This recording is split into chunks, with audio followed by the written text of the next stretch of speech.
Yo, what's good, ladies and gentlemen? Welcome back to another edition of the DaVon Lewis Show. As I'm covering our coverage for professional wrestling for Friday Night Smackdown for June 7th, 2024, as they were live in Louisville, Kentucky, on the road to Clash of the Castle for their premium live event, which we held in Glasgow, Scotland.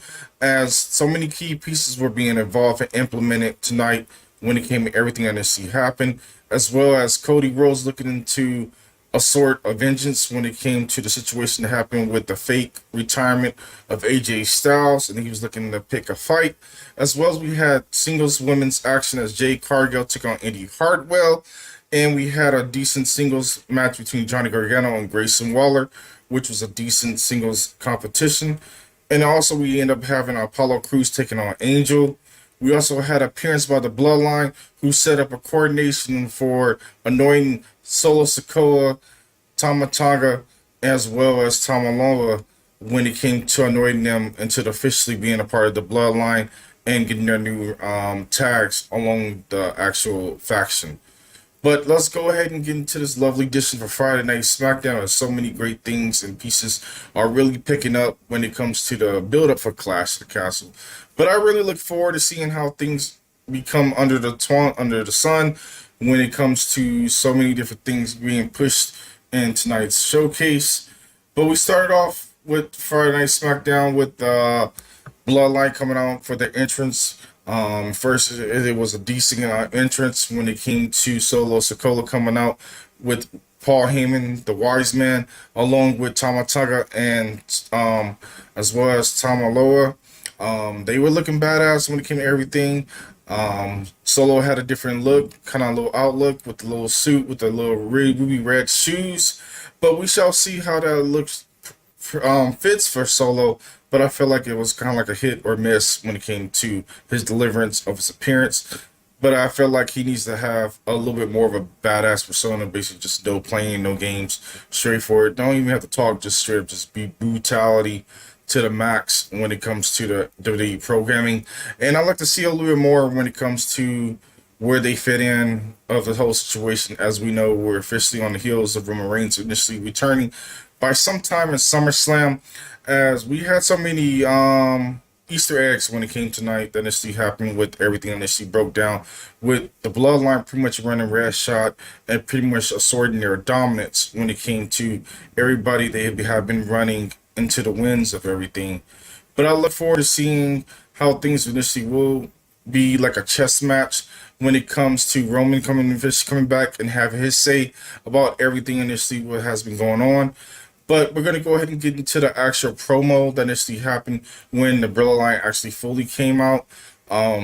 Paul Heyman initially gave our microphone to Solo Sikoa, as well as he introduced the whole entire group of basically talking about everybody who were initially were involved into the anointment of the Bloodline, as he basically said that Roman Reigns appointed Solo Sikoa as being the initial now official tribal chief, as being the man that is holding the reins and being the true leader of the Bloodline for the time being until Roman Reigns initially return.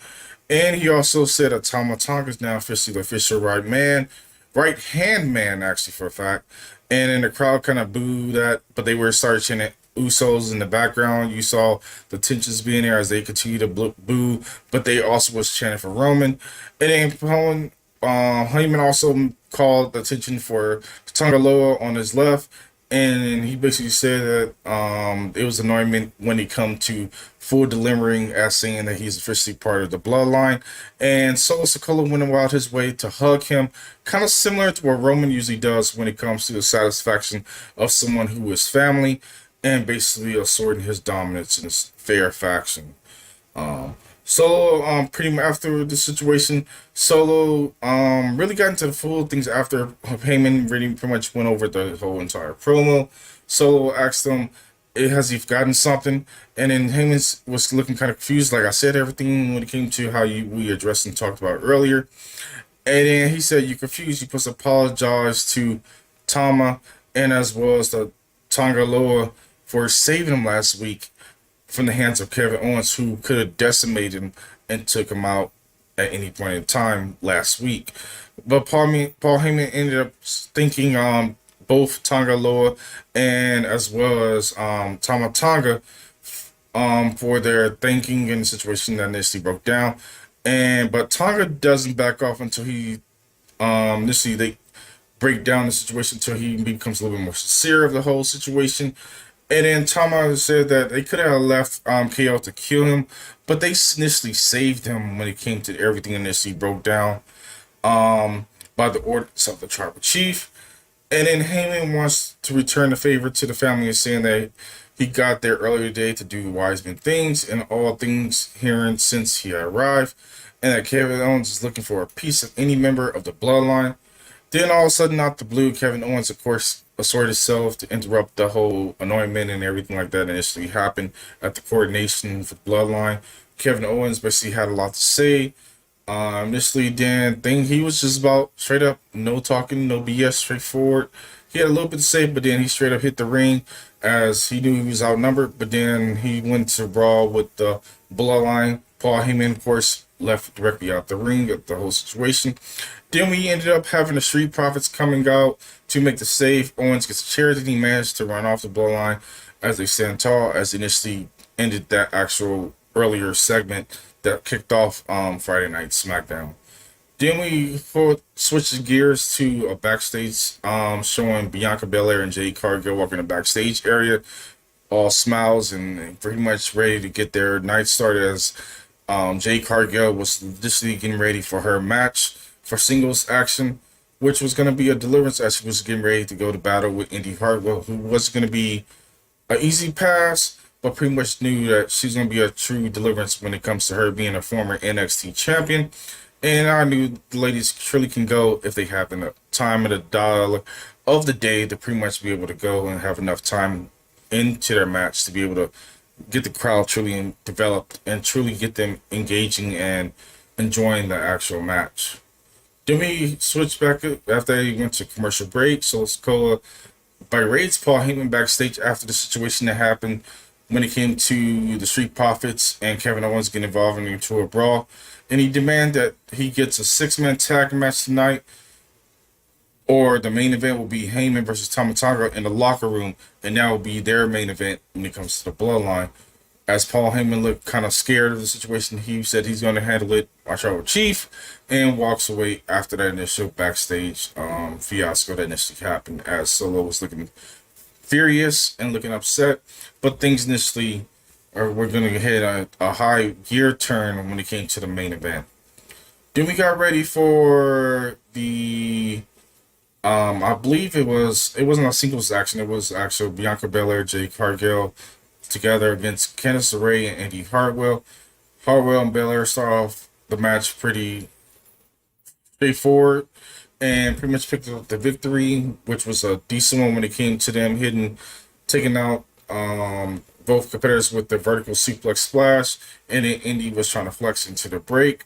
But things initially broke down after the pinfall at the wheelbarrow DDT suplex combination that picked up the pinfall. But then after the situation, Isla Dawn and Apple Fire pretty much got involved, along with Shayna Baszler and Zoe Starks, as they put the beat down to the ladies and initially took advantage of them to initially put them down, as we initially look like we're going to have a 3-way when it comes to the women's tag team championship. But I look forward to seeing how this 3-way dance looking when it comes to the tag team division is finally now picking up a little more steam when it comes to more of women are actually getting midship tag teams. But I'm looking to see actually them be having matching outfits, actually being a legit tag team and going from there as we continue to steamroll towards a later date where it looks like either Jade or Bianca is going to turn on one or the other. And I look forward to seeing that feud at a later date, most likely probably either be Survivor Series, which I feel like will be the perfect time for them to split up. But I'd like to see the more of the chemistry as Bianca continue to be the lead, the pillar of the group, and showing Jade the ropes of how WWE initially works when it comes to being captivating, and pretty much becoming into her own of being a major star in the WWE realm of how they do things and to impress the WWE universe. But then we go to backstage with Nick Aldis, who walks up to Cody Rhodes and said he knows how he feels after Cody was pacing back and forth. AJ played him too, but it's not in the company's best interest for them to fight. In the loading dock, Cody Rhodes tells him that somebody's going to get hurt, and it's not him. Others should know better than anyone that he is going to step aside of this and pretty much let them handle it. Didn't honestly ended that actual initial segment, but we know it's going to be red hot when it comes to AJ Styles, who knows how to assort himself and knows how to get in some people's heads when it comes to his opponents. And pretty much he really got Cody Rhodes into a frenzy of, you don't want to put back him into a corner and get the best of his anger, but he will pretty much do what he needs to do to pretty much surpass him and continue to retain the WWE Undisputed Championship as they go into battle in the near future. Most likely going to be a Clash of the Castle. But I look forward to seeing how things in this league break down into whatever match they may be assorted. And you know you're going to get your money's worth when it comes to AJ Styles and Cody Rhodes as they get ready for this match number 2 to be put on the card for the Scotland crowd, as I know they're going to be assorting themselves in dominance when it comes to being red hot, loud, having their chance.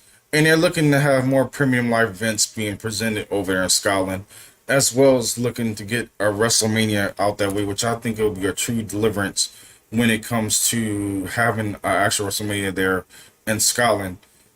Speaking of that, I had a couple of clients of mine that I pretty much was discussing about that whole situation when it came to professional wrestling, when it came to WWE's territory of pushing out there to Scotland. And they truly was talking about that. They really want to push for having WrestleMania out there. And I think it would be a great market, but there's so many international great markets that I would love to see WWE go and branch out. Is technically they are World Wrestling Entertainment, and I would love to see them take more pay-per-views to be global, because the international crowd have been getting up early in the morning doing the same thing, but the US crowd has been catered to and everything like that. But I would love to see more pay-per-views being pushed into the limelight of the PLEs of more international territories, because you know that crowd is very passionate, and they really will be intriguing when it comes, if it's in Europe, Asia, Japan, Ireland, Scotland, wherever they decide to push the envelope. You know the crowd's going to really be there and really show their passion for the WWE just in general.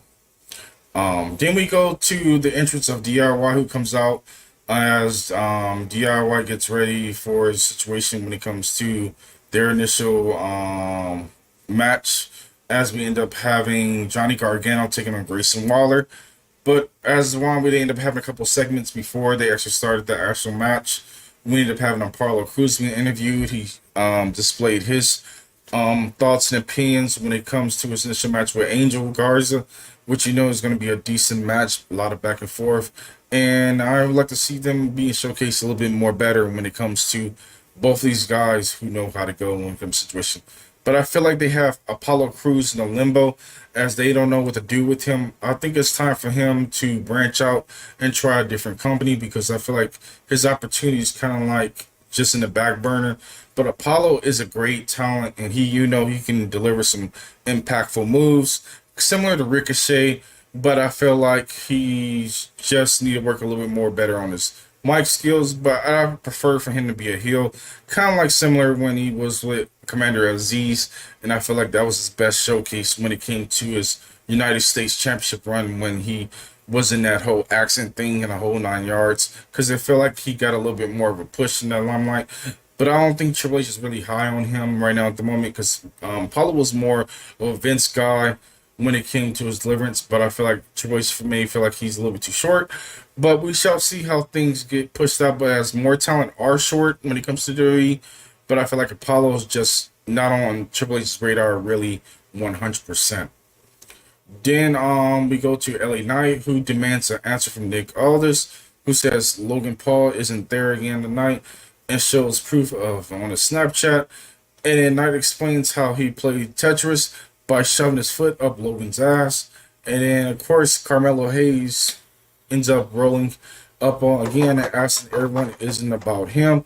And Knight says he thinks he has a match to fill a gap. And Austin says he'll make the match from Melo and LA Knight as Carmelo Hayes pretty much grumbled off and was upset as he ended up leaving from Nick Aldis's office directly.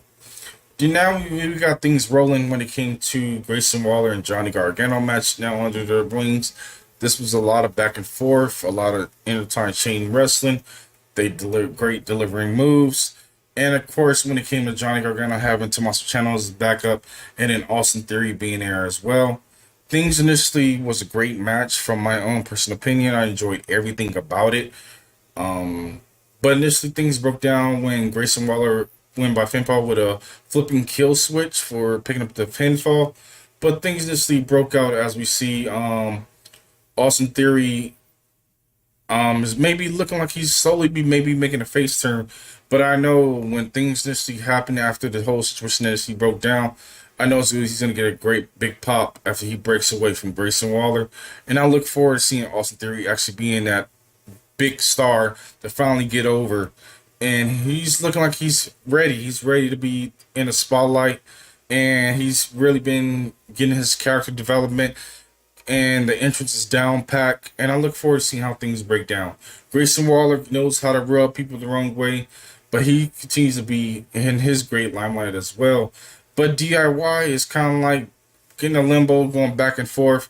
But I look forward to seeing how they continue to push the envelope when it comes to the tag team division and initially capture and go. Then they initially go off in their separate ways to be their own entities in a singles division.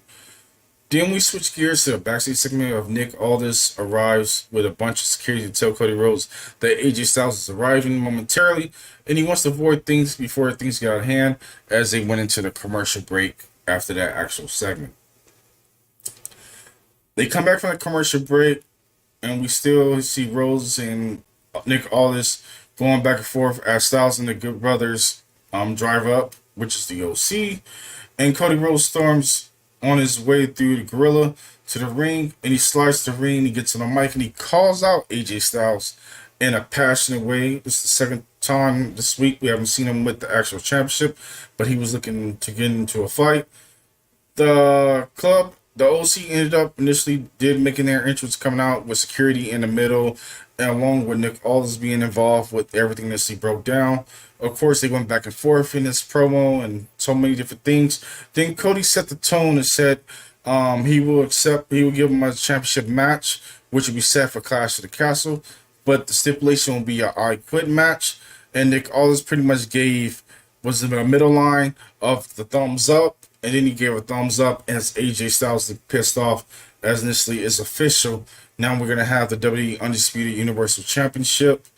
Not the Universal, but the Undisputed WWE Championship in a match for the I Quit rules as AJ Styles will be taking on Cody Rhodes. But you know, the OC is going to be having their involvement because they were not officially banned from this match. So it's going to be wondering who Cody may have as his backup to help him go into this war when it comes to AJ Styles.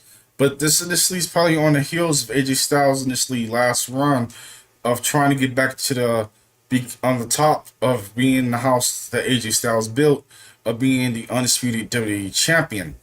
But I'm wondering from you guys' own personal opinion, where did you see this situation? Are you interested in seeing this feud being renewed? And post your comments down below, and I'd like to know from you guys' own personal hot take on that actual match being scheduled for Clash of the Castle over in Glasgow, Ireland. Not Ireland, but over in yeah. But other than that, we kick things off for the next following match, which is under the cards of things, as Nick Aldis gets ready for the Carmelo Hayes and LA Knight match. But then, of course, we come back as they say that Bianca Belair and Jade Cargill are interviewed backstage, and they say they decided to defend their tag championships at Clash of the Castle in a triple threat with both Alba Fire and Isla Dawn and Shayna Baszler and Zoe Starks as the challengers. As you know, these ladies are going to go really red hot when it comes to Jade Cargill, the ESTs of WWE, taking on Alba Fire and Isla Dawn, as well as Zoe Starks and Shayna Baszler. Then we get ready for the singles match of the night, which is Carmelo Hayes taking on LA Knight. And you gotta love LA Knight. He was red hot. Carmelo continued to be him. you knew that he was going to truly be delivering when it came to everything that initially happened. This match was a lot of back and forth, everything you truly can ask for. I really enjoyed this match. For the most part, it wasn't a sleeper. Kept me highly invested. LA Knight continues to be over with the crowd. It's time for them to get in that big spot when it comes to him initially winning his first WWE Championship gold in the WWE, and I feel like he initially needs to be the U.S. champion. LA Knight pick up the victory by hitting that BFT over on Carmelo Hayes. And then post match, LA cuts a promo saying that he's done playing games with Logan Paul. And if he doesn't want to come to SmackDown, he'll bring SmackDown to Logan Paul. After Logan Paul initially had declined the challenge that was open by LA Knight last week. Then we switch gears to a backstage segment of Tiffany Stratton, who's backstage chatting with Nia Jax, and tells her that she has her back, leaving without Nia even raising an eyebrow. Then, of course, Mia Yim, Mi Chen rolls up directly on Nia and tells her to take a page out of AJ's book and actually retire. Mia throws her drink in Nia's face, and then, of course, it comes to begin to slip and slide, as it looked like John Cena was involved into this whole situation, as Nia was slipping all over the place. But she ended up initially slamming Mia Yim directly on the table, throwing her over the table, and then the ladies got broken up by the security who were being involved. But it was a little hilarious seeing Nia doing the whole slip and slide, but it was kind of all right from my own hot take when it comes to that segment. Then we switch gears to Bayley making an entrance as we go into the commercial break. Then, of course, they come back to the commercial break, hyping up Clash of the Castle. Bayley gets on the mic and pretty much serve her way about Piper Nivens. Then, of course, Chelsea Green and Piper Nivens come down to go back and forth with berating each other, pretty much setting the tone when it comes to Chelsea Green hyping up all the accolades of Piper Niven as being the next women's champion. And then everything was initially set up when it came to Bayley initially accepting the match and pretty much going from there as things initially broke out from the brawl as the ladies were in the ring. And then things initially broke down as things continue to be setting the pace for the WWE Women's Championship, as we're looking forward to seeing how Piper Nivens and Bayley mix it up. But I feel like it may be a little bit of a sleeper, but you never know what we're going to get when it comes to those ladies. Bayley continues to be the MVP each and every single week, continue to be the leader of the women's division on that brand, and doing her great job and her great dividends as Charlotte Flair. Eventually probably will be coming back looking to get another championship opportunity on the first gig instead of starting and working her way back up to become a dominant persona. But we shall see how things initially broke out from there. Then we get ready for the situation of Naomi having a backstage situation, and she tells Chelsea Green and them stop bickering and all that after they had a angry issue berating Nick Aldis, and then the bickering, and Nick tells them to shut up and asks them for a match next week, and they agree as the conditions of now listed on the line. Initially, Naomi gets a match with Chelsea Green, so we shall see how things initially work out when it comes to everything. But of course, the commentary team hypes up the show for next week with everything that's been listed for on the card. Then we get ready for the main event, which was Kevin Owens and the Street Profits taking on Angelo Dawkins and Montez Ford, taking on the Bloodline members of Solo Sikoa, Tonga, and Tonga Loa. This match was a crash burn. Everything you initially could have asked for when it came to an actual initial match. The conclusion of the match happened via disqualification as things took a twist and turn as the Bloodline weren't looking for a victory, but were looking to do harm as they showed example of taking out each member of the Street Profits. Then Solo Sikoa was doing some little bit of Easter eggs by hitting not only the spear directly on Montez Ford, but as well as hitting the trio's power bomb of doing it similar to what Roman used to do when he was with the Shield, to a callback of the Shield, and then power bombing Kevin Owens directly through the announcer's table to assert their authority as being a dominant group standing tall when it came to the main event, as Solo looking to continue to be the tribal chief, and of course, you know how it comes to the Guerrillas Dynasty continue to be great each and every single week as they continue to look great, continue to be a great true threat when it comes to the SmackDown land. And you know we're gonna have a lot to say when it comes to social media of how everybody felt when it came to this match. But I enjoyed everything about SmackDown tonight. It wasn't a sleeper. It was chill for what it was. It kept me truly highly invested. And I look forward to seeing how the winds continue to turn as we get ready for next week for Friday Night SmackDown.